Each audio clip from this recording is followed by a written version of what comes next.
Support for the Legislative Gazette comes from New York State United Teachers, working to support students, educators, and public schools as the center of their communities through the Public Schools Unite Us initiative, and United University Professions, representing 37,000 academic and professional employees at SUNY campuses and teaching hospitals across New York State. Frederick E. Cole, President, uupinfo.org.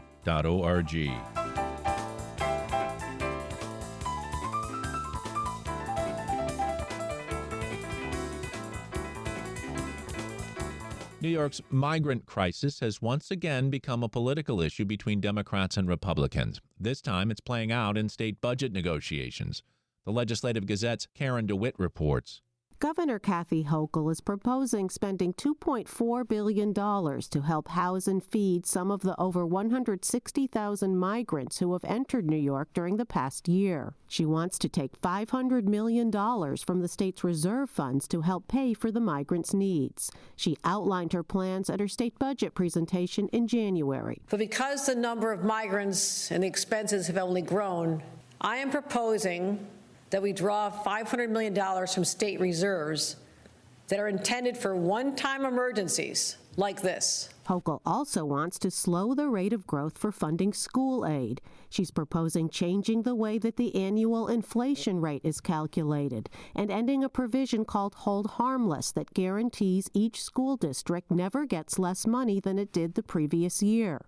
Those changes would result in a $420 million loss to school districts.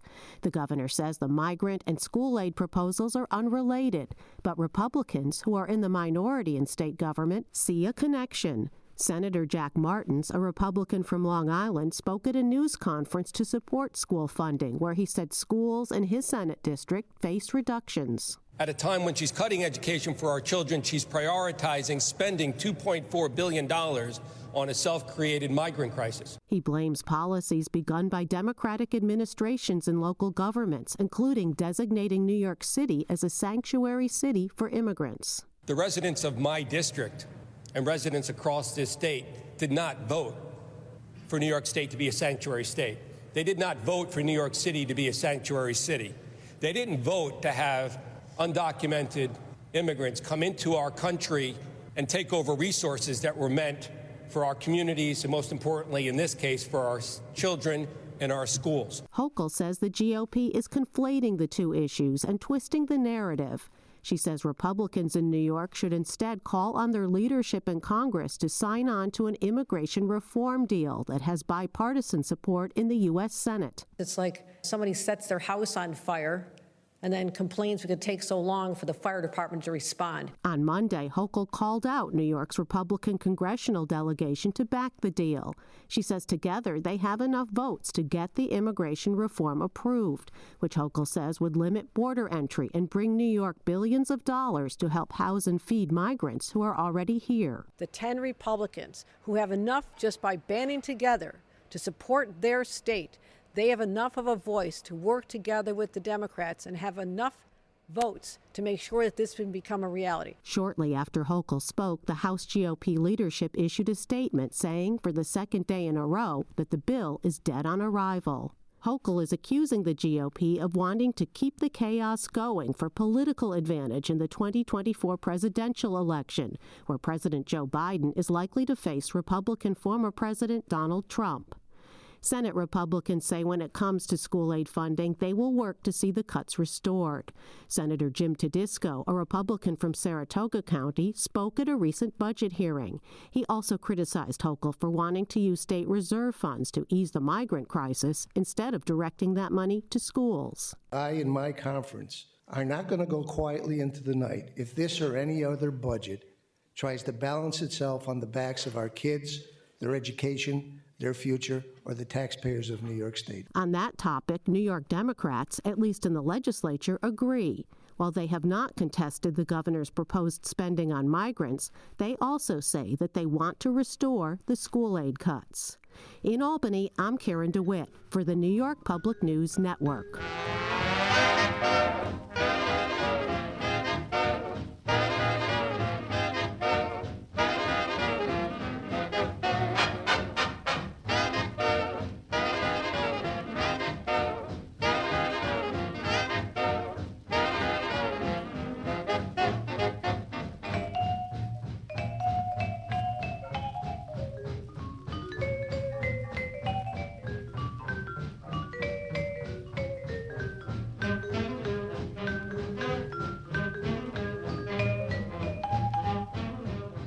You are listening to the Legislative Gazette, a program about New York State government, politics. I'm David Gustina.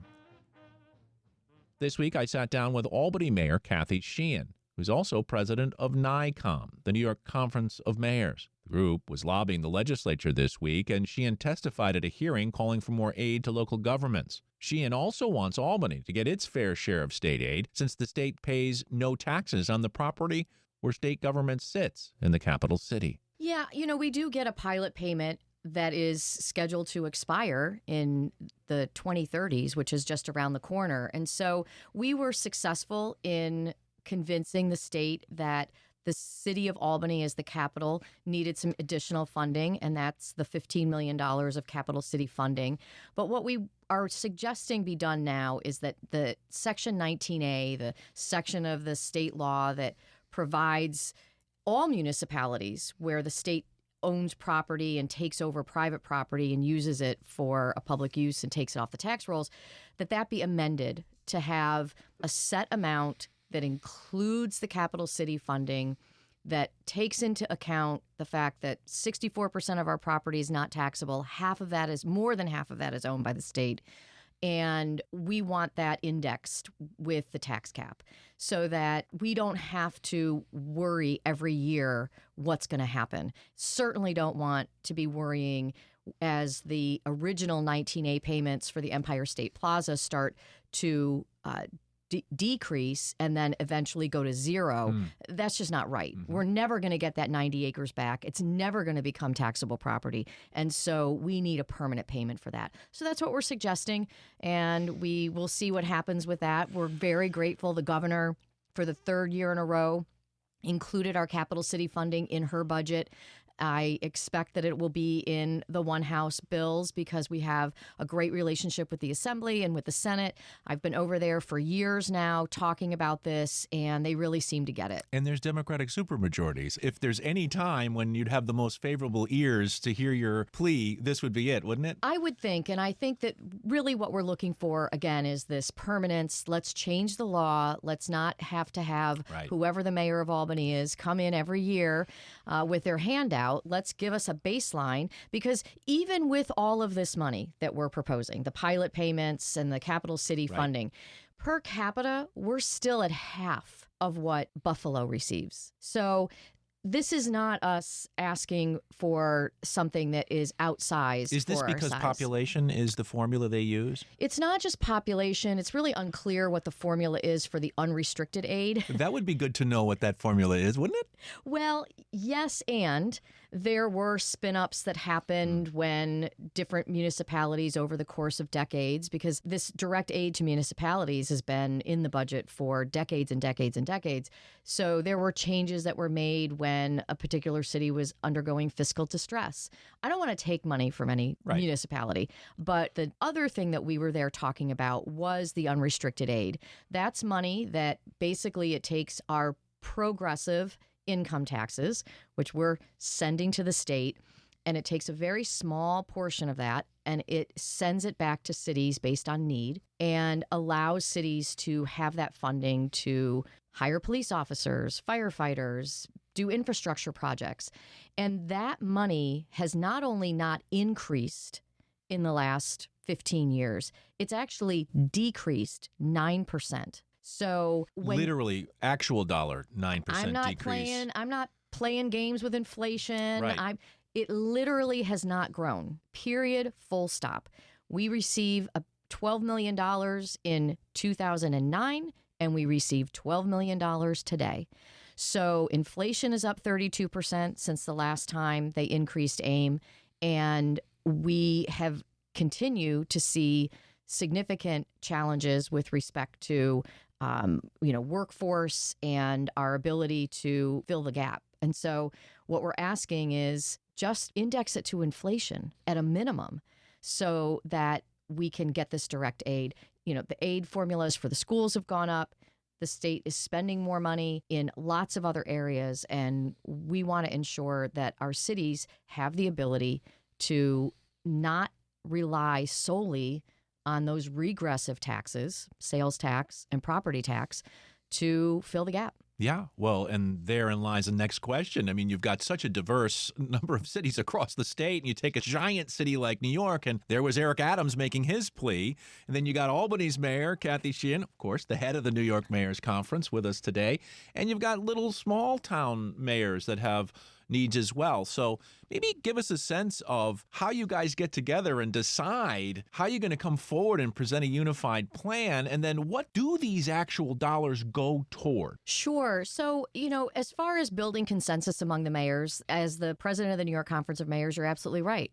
I represent a city, but the conference includes all the village mayors. And so I make sure that I am listening to them and understanding what does a village of 900 people need? And what are their concerns, and what is really holding them back if they have a particular challenge? And so we meet and we discuss. We met starting Sunday evening and had meetings all day on Monday before some of us went up to the Capitol to lobby. And so we are able to get consensus. We have a list of all of the different legislative issues that are on the table.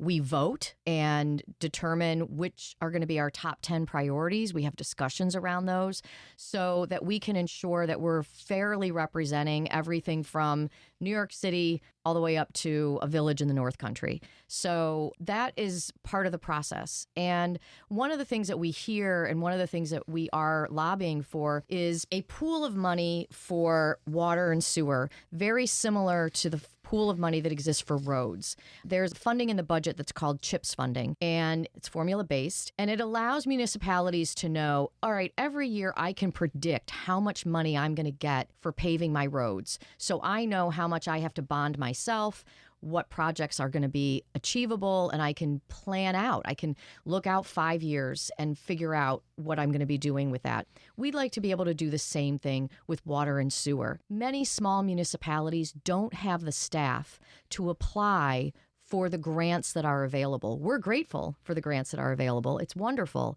but they really feel like they're missing out. And so we have suggested that, similar to CHIPS for roads, that there be a CHIPS-like pool of funding that municipalities can count on year in and year out as they implement their sewer projects, their water projects, their lead pipe removal projects, and not have to have it be competitive and all grant-driven. That's Albany Mayor Kathy Sheehan, a Democrat and president of NYCOM, the New York Conference of Mayors.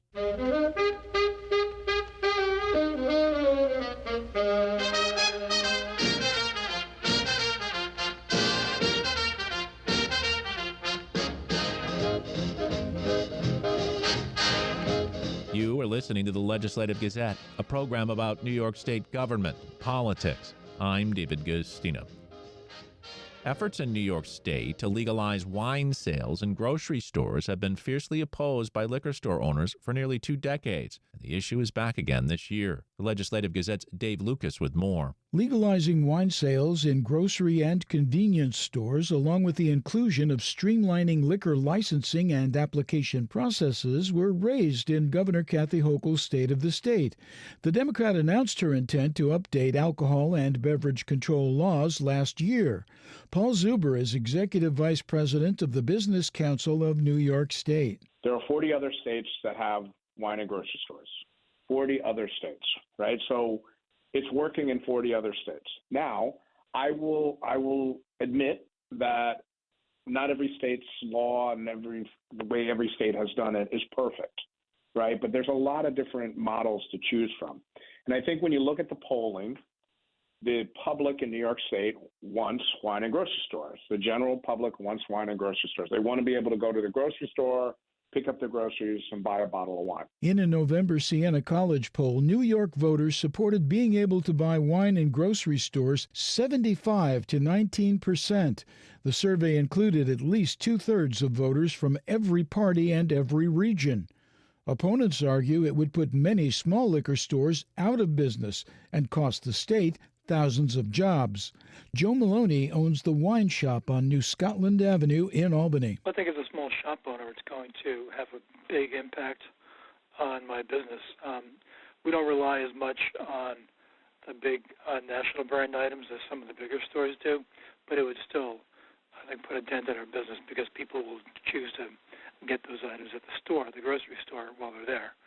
And so, while I might not see a negative effect on my business as some of the bigger stores that are anchored in grocery shopping centers, I think I'll still feel the effect of it. Sponsors of the most recent bill, Democrats State Senator Liz Krueger and Assemblymember Pamela Hunter, argue the rules are antiquated and inconvenience consumers. If the legislation passes, Maloney thinks his shop may have a better chance of survival than similar stores across the city and county. Better than most stores, I think, just because of the customer base. It's a neighborhood. It's a lot of walk-ins, a lot of people walking with their kids, walking with their dogs. We have 5 colleges and 3 hospitals within a half a mile, and so I think we're somewhat insulated in that regard. But I still think that we would feel the effects of a lot of the wines I carry going into grocery stores. Who can, by the way, get them for a lot less money than I can. Zuber served on last year's commission to study reform of the alcohol beverage control law, which was tasked with determining how best to modernize New York's Prohibition-era alcohol laws. With no agreement reached on allowing grocery stores to sell wine, he hopes lawmakers can make a decisive move this session. It needs to have a clear, open, and honest debate within the legislature. Democratic Assemblymember Pat Fahey of the 109th District in Albany is sympathetic to liquor store owners. And selling wine in grocery stores. I have not supported that because we have what is a bit of an archaic system, but we have already very defined liquor store distributors for wine and hard alcohol. And many of those are very small business owners. It's very restricted as to who can sell it.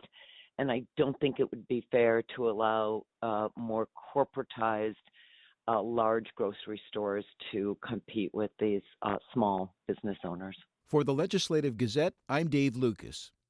A bipartisan delegation of lawmakers in the Hudson Valley have joined a federal lawsuit seeking to block the Metropolitan Transportation Authority's congestion pricing plan in New York City. The Legislative Gazette's Jesse King has more. The MTA plan would toll the average car driver $15 to enter Lower Manhattan south of 60th Street, with higher tolls for trucks and smaller fees for motorcycles and those entering the district at night. The MTA says the plan would not only help it fund future infrastructure projects, but improve the quality of life in one of the busiest parts of New York City by encouraging people to leave their cars at home and use public transit. Speaking at Harriman's Metro North station, however, Democratic State Senator James Skoufis says commuters west of the Hudson River have few alternatives to reach Lower Manhattan. We have very little train service here in Orange County. In fact, we don't have a train into Manhattan. We have a train to Secaucus, and we have a train to Hoboken, and then we've got to hop off and meander around and hop on a different train to get into Manhattan at Penn Station. Staten Island Borough President Vito Fossella and members of the United Federation of Teachers filed the lawsuit in January, claiming the MTA plan is rushed and violates their constitutional rights. If it doesn't block the plan entirely, the Hudson Valley delegation, which also includes State Senator Rob Rollison and Assembly members Aileen Gunther, Chris Ekus, Brian Marr, and Carl Brabenick, is calling for a toll exemption or a crossing credit for Hudson Valley drivers. In its planning for the toll, the MTA estimated that Orange and Rockland counties contribute less than 2% of the 1.2 million workers who regularly commute to the Central Business District. Some groups, including snowplows and emergency vehicles, have been exempted from the toll. Crossing credits have also been approved for drivers already paying to use some city bridges and the 4 tunnels into Manhattan. But the George Washington Bridge, which receives the heaviest amount of traffic and costs roughly $15 for Easy Pass holders, was notably left out. Rollison, a Republican, says Orange and Rockland residents using the George Washington Bridge would wind up paying double the price. To pay that kind of money before you even start your job, and I think James's point about, they got to work their first 2 hours just to make up what it costs for them to get in to work. We're talking about individuals who are first responders, school teachers, and others that have to go there. We depend on them to do the things that need to be done in New York City. Governor Kathy Hochul has strongly backed the toll. Advocates say it could help the environment and improve air quality in downtown Manhattan, but it won't be effective if too many people are allowed to opt out. MTA Chair Jano Lieber said last year that congestion pricing is responsible for about $15 billion of the Transit Authority's 5-year capital program that runs through the end of this year, and that delays in its implementation have already postponed a number of MTA projects.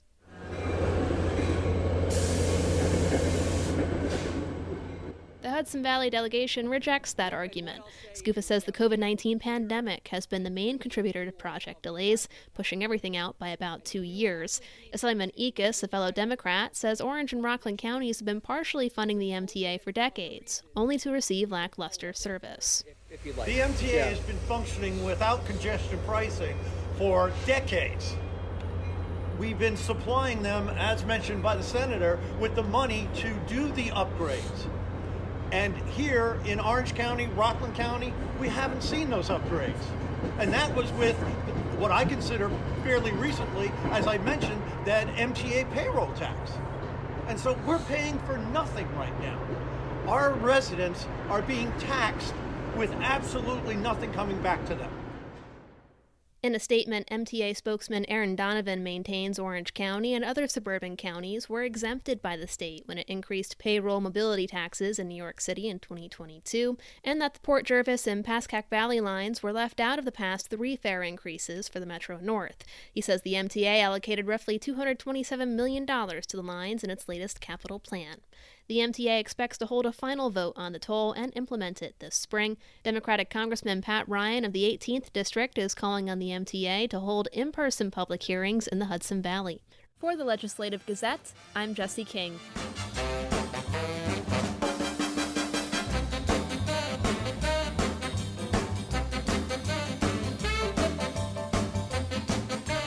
You are listening to the Legislative Gazette, a program about New York State government and politics. I'm David Gustina. The North Country Chamber held its annual State of the County, City, and Town late last week. The leaders of the 3 northern New York municipalities agreed that while there are some challenges, their communities are growing and well poised for continued development. But an announcement by the mayor of Plattsburgh overshadowed those speeches. The Legislative Gazette's Pat Bradley with more. Mayor Rosenquist, a Democrat, made his surprise announcement following his State of the City presentation Friday.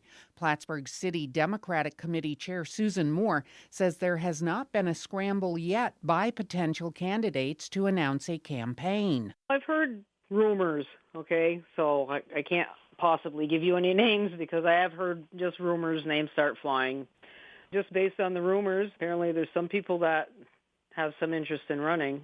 City Republican Committee Chair David Soulier says the same is true for potential GOP candidates. At this time, we don't have a name to announce. We do have people that are actively researching and seeing if it's a good fit for them. We will say that we are looking to endorse and promote someone that is in tune with the city of Plattsburgh's current issues. So obviously affordable and available housing, public safety, obviously access to recreation for our youth. Those are kind of the major things that we're looking for in a candidate. However, at this time, we do not have a concrete candidate. Soulier notes that regardless of Rosenquist's decision, any potential candidates knew there would be a mayoral race this year. So prepping for that hasn't changed. There's still plenty of time for candidates to come out of the woodwork as the petition process doesn't start until February 27th. And then those individuals have until early April to collect those petition signatures before filing them with the Board of Elections. So I think there's still plenty of time for those interested in running to explore and to be able to get on the ballot. And keep in mind that no one is officially a candidate until they go out there and they do the petition work and they file with the board. So at this time, I would say no, we don't have any declared candidates as of yet. Rosenquist won in 2020 by 322 votes over Scott Beebe. The Republican says he will not be on this year's ballot. I have no plans of running again. I have very intense extended family commitments that I'm focused on, and I can't add any responsibility to my life at this current time. Although Beebe is not running, he says he will be meeting with the city and county GOP chairs regarding potential candidates. I know a couple people have expressed interest, but now that the announcement has come up, I'm hoping more people explore that option. But whomever it is, Democrat, Independent, Republican, no party, is going to face the exact same thing Mr. Rosenquist and I faced in 2020, and that is running against a person who is not the incumbent. That changes the whole scope and dynamic of the election process because it's basically promoting yourself. You're not trying to discredit anybody for what they did in the past 4, 8, or 12 years. So I'm actually looking forward to the process of seeing what's out there, and I just hope there's a couple of them that show up to run. Tuesday morning, the first candidate's name came forward. Area 8 Clinton County legislator Democrat Wendell Hughes plans to officially announce his candidacy on Wednesday. Doing the county legislative gig in Area 8 here, I love it, and I think I can help the city moving forward in the next 4 years. My relationship with the town, the assembly, Dan Steck, and everybody that I've been working with as a legislator, I think moving forward, I think will be a benefit. Plattsburgh's mayor serves a 4-year term. For the Legislative Gazette, I'm Pat Bradley.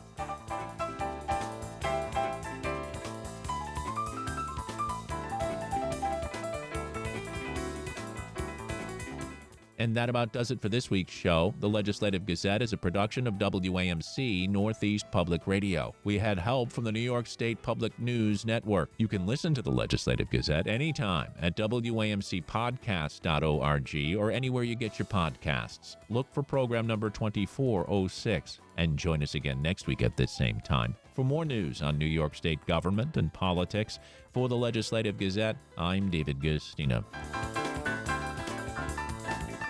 Support for the Legislative Gazette comes from United University Professions, representing 37,000 academic and professional employees at SUNY campuses and teaching hospitals across New York State. Frederick E. Cole, President. UUPinfo.org.